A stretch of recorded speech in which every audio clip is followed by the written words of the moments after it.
తీసుకో. దేనికి? దేనికంటావేంట్రా? నీకేమైనా మెంటలా?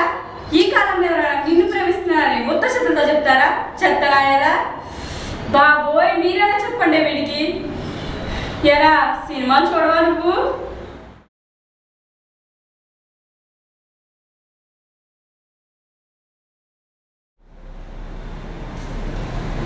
ఏటమ్మా కావ్య, మీ అన్నయ్య ఇంకా మారలేదా?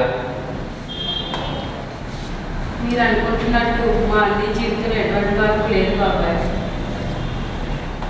కాకపోతే ఇంతకుముందు మాటలతో హింసించేవాడు, ఇప్పుడు మౌనంగా ఉంటూ వేధిస్తున్నాడు. నన్ను నా మనసుని గాయపరచడం తప్ప వాడెందుకు పనికిరాడు బాబాయ్, ఎందుకు పనికిరాడు. ఇంకోసారి వాడి గురించి నా దగ్గర తీసుకురావద్దు బాబాయ్, తీసుకురావద్దు.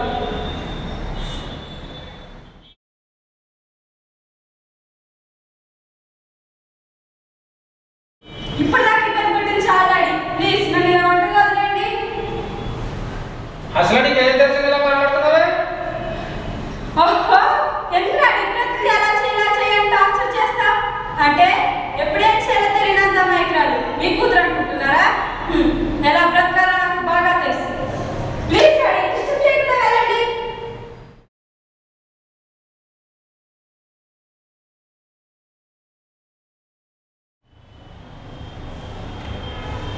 అజయ్ మళ్ళీ నన్ను కలుస్తారంట నాన్న. తను నాకు కావాలి, తను లేకుండా నేను బ్రతకలే నాన్న, ప్లీజ్. అజయ్ మరి తప్పకుండా కలుస్తాలే అని నాకు. ఇందాక దారిలో వస్తూ అజయ్ని కలిశాను శ్రవంతి. తను నీతోనే కాదు నాతో కూడా మాట్లాడే పరిస్థితిలో లేడు. లేదు ప్రవీణ్, తప్పంతా నాదే. ఎస్, నీకో నిజం చెప్పనా?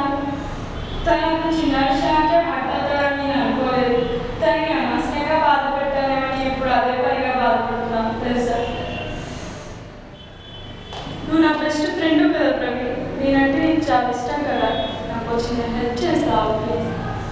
ఒకసారి తన దగ్గరికి వెళ్ళి తనతో మాట్లాడి తనని ఇక్కడికి తీసుకురా ప్రవీణ్, ప్లీజ్ ప్రవీణ్, ప్లీజ్.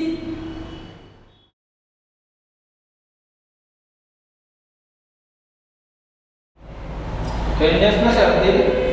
అజయ్ నువ్వు ఇంకా రెడీ కాదా? డబ్బులు సర్దుబాటు చేసి తీసుకొచ్చానమ్మా. పాత వేరే దివ్య నుండి తీసుకొచ్చాం. చూడండి నాన్న, ఒక్కోసారి మన దగ్గర ఎంత డబ్బున్నా పలుకుబడి ఉన్నా ఏమీ చేయలేని నిస్సహాయ స్థితిలో ఉండిపోతాం. నిజమైన జీవితానికి సరైన అర్థం అలాంటప్పుడే మనకు బాగా తెలుస్తుంది.